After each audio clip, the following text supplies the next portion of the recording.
उत्तल दर्पण द्वारा प्रतिबिंब का बनना, formation of image by convex mirror.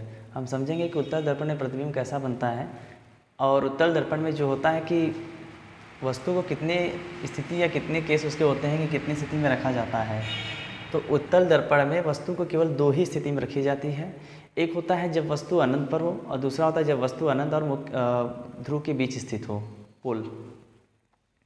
बाकी स्थिति क्यों नहीं होती है कि जैसे कि मुख्य फोकस पर क्यों नहीं होती है, वक्रता केंद्र पर क्यों नहीं होती है, क्योंकि ये जो वक्रता केंद्र हो या मुख्य फोकस हो, ये सब जो चीज़ें होती हैं ये दर्पण के पीछे होती हैं, यानी कि पॉलिश की तरफ होती हैं। और पॉलिश की तरफ हम वस्तु को नहीं रखा जाता है क्योंकि हमें सही से परावर्तन कराना है। तो जिधर पॉलिश नहीं होता है, जो चमकदार तल होता है, उसी साइड वस्तु को रखा जाता है। तो हम समझ चुके हैं कि केवल क्यों ही दो स्थिति होती है। तो पहला जो स्थिति है, केस नंबर फर्स्ट की बात करें यानी स्थिति नंबर 1 की बात करें तो क्या होती है, जब वस्तु अनंत पर स्थित हो। तो इस कंडीशन में क्या होता है देख लीजिए, जब वस्तु ओ डैश वस्तु का नाम है अनंत पर स्थित हो तो वस्तु से आने वाली प्रकाश की किरणें यानी दोनों किरणें जो होंगी मुख्य अक्ष के समांतर दर्पण से परावर्तन के पश्चात मुख्य फोकस पर आती हुई प्रतीत होती हैं।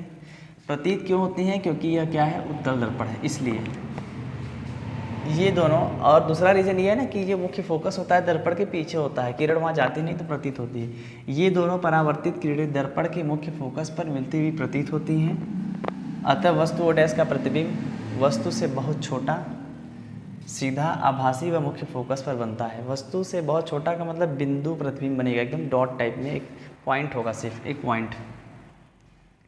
आइए डायग्राम देखते हैं कैसे बनता है। तो एक हम बनाते हैं सबसे पहले एक कॉन्वेक्स मिरर। पॉलिश हम करेंगे बाहर की तरफ, पॉलिश जो होगा अंदर की ओर होगा, ठीक है। तो परावर्तन बाहर से होगा। अच्छा, पॉलिश अंदर को होगा, परावर्तन बाहर से होगा, तो इस कंडीशन में इस दर्पण को क्या कहेंगे, इस मिरर को कहेंगे कॉन्वेक्स मिरर। पॉलिश अंदर की तरफ हो और परावर्तन बाहर, यानी कि पॉलिश कहें तो दबे हुए तल से और परावर्तन जो है उभरे हुए तल से हो। तो इस प्रकार के जो मिरर को हम क्या कहते हैं, उत्तल दर्पण यानी कॉन्वेक्स मिरर। अब एक बनाते हैं प्रिंसिपल एक्सिस यानी कि मुख्य अक्ष बनाते हैं। ये हो गया आपका पोल ध्रुव, ये हो गया आपका वक्रता केंद्र और मुख्य फोकस। जो मुख्य फोकस होता है वक्रता केंद्र और ध्रुव के ठीक बीच में होता है, ठीक है। जितनी दूरी मुख्य फोकस की वक्रता केंद्र तक होगी उतनी ही दूरी ध्रुव से मुख्य फोकस तक की होगी, दोनों सेम होगी। अब मान लेते हैं कि जो वस्तु है अनंत, यहाँ पे मान लेते हैं, हमेशा इसी साइड में रखेंगे वस्तु को। वस्तु का नाम है ओ डैश। तो जब वस्तु अनंत पर होती है तो वस्तु से चलने वाली प्रकाश की किरण हमेशा कैसे चलेंगी, मुख्य अक्ष के समांतर। जो भी किरण होगी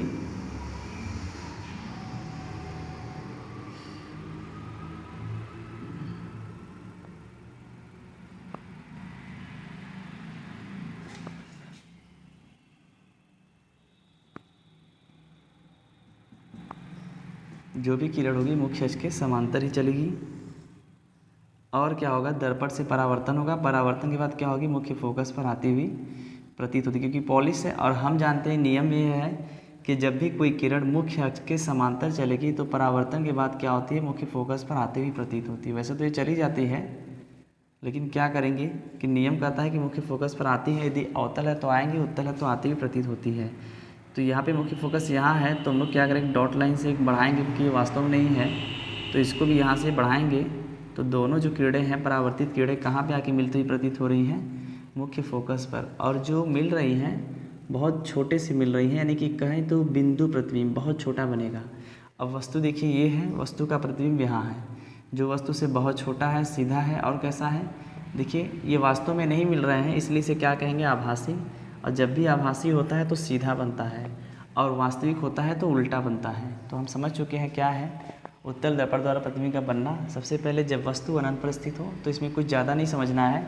जब भी वस्तु अनंत पर स्थित होता है तो जो प्रकाश की किरणें होती है वो मुख्य अक्ष के समांतर चलती हैं, मुख्य अक्ष के समांतर चलेंगी। और परावर्तन के बाद क्या होती है, मुख्य फोकस पर आती हुई प्रतीत होती हैं, क्योंकि यह उत्तल दर्पण है। इसमें जो पॉलिश होता है अंदर की तरफ होता है और पॉलिश की वजह से किरणें आगे नहीं जाती, इसलिए हम लोग इसको एक डॉट डॉट लाइन से बढ़ाते हैं, यानी मिलती हुई प्रतीत होती हैं। और जहाँ मिलती हैं वहीं क्या होता है, वस्तु का प्रतिबिंब बनता है। और देखिए कितना है, बहुत छोटा है, नहीं बहुत छोटा है, हम इसे कह सकते हैं कि बिंदु प्रतिबिंब। और ये जो है वास्तव में नहीं मिल रहा है तो आभासी है, और आभासी है तो सीधा है, मैंने पहले भी बता चुका है। तो ये हमारा जो है एक क्लियर हो गया।